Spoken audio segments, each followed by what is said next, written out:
The Council of Nicaea by no means wholly resolved the most important question of all. Who is Jesus Christ? The position of Athanasius, which prevailed at the council, did not entirely take hold, and there were dramatic shifts in theological sympathies. The Council of Armenum, for example, in 359, was called by a pro-Arian emperor, and it was attended by over 400 bishops from the Western Church. The result of this council was a pro-Arian statement, which was then roundly denounced by Pope Liberius. The Emperor Constantine, we remember, had distinctly pro-Arian sympathies towards the end of his reign. Let's remind ourselves of the differences. For Arians, broadly speaking, Jesus Christ was created by the Father. They stressed the indivisibility of God over against the Trinity. Arianism, however, was by no means the only position in the debate. We find the emergence of the Monophysites, who held that Christ remained divine and not human, even though he took human form in an earthly body. The Monophysites rejected the position of the two natures, divine and human, as would be asserted at the Council of Chalcedon. The question was, how did Christ's humanity and divinity relate to one another? And major figures such as Apollinarius the Younger, who lived from 310 to 390, considered how the two perfections became one. And he argued that it was the human that would have to compromise. In another significant position that emerged was that of Nestorius of Antioch, who died in 451. He argued that Christ had two natures, meaning that God had not really become human, but had been united with a human. Christ was one, Nestorius wrote, but as if with two eyes separated into the human and the divine nature. We have discussed that the Emperor Theodosius called the Second Council in 381 and affirmed the creed of the First Nicene Council.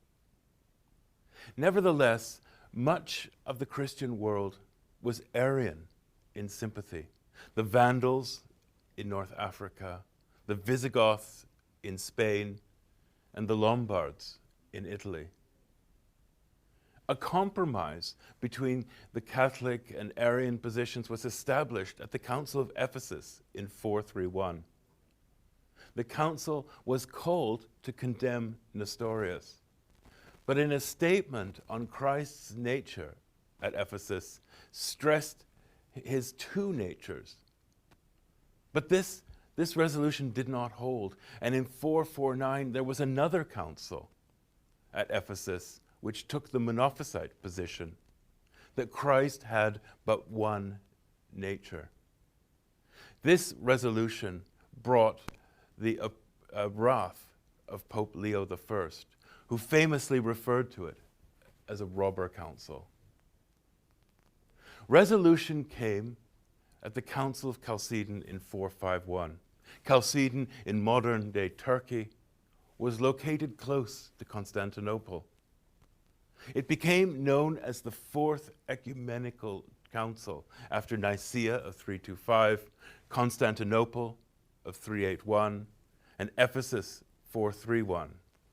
The council was called by the Emperor Macarius to bring religious unity to the empire.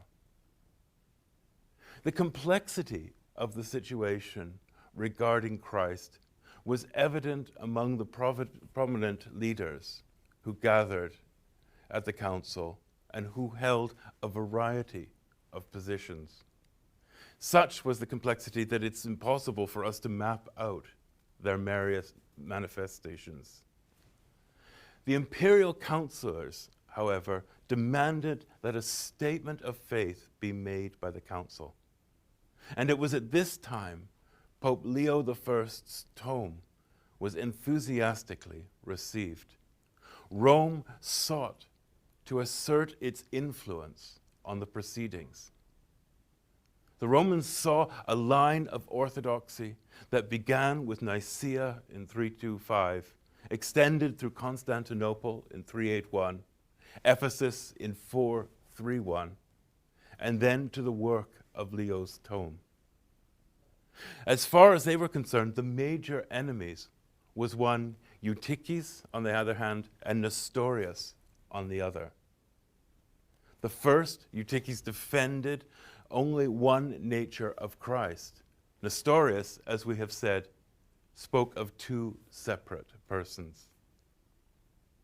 The statement issued at Chalcedon argued that the two natures of Christ, divinity and humanity, were neither divided nor separate.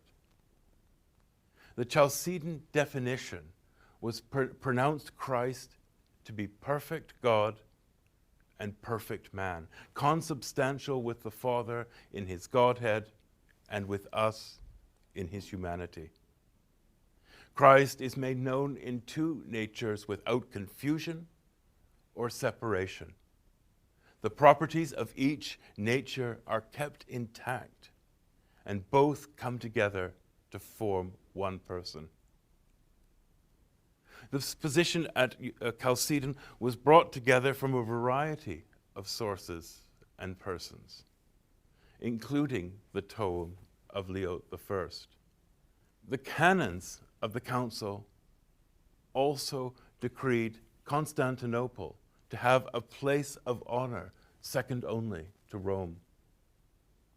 After the 7th century, outside the regions of the Eastern Church where the Monophysites remained, Chalcedon would emerge as the major statement of the Church on Christology.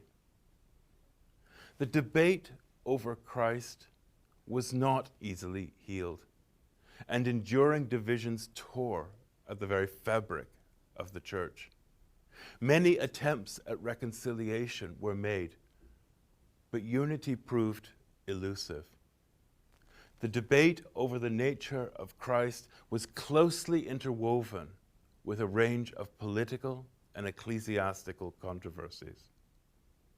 4 centuries after the crucifixion of Christ, the Christian churches remained divided over who it was that died on the cross.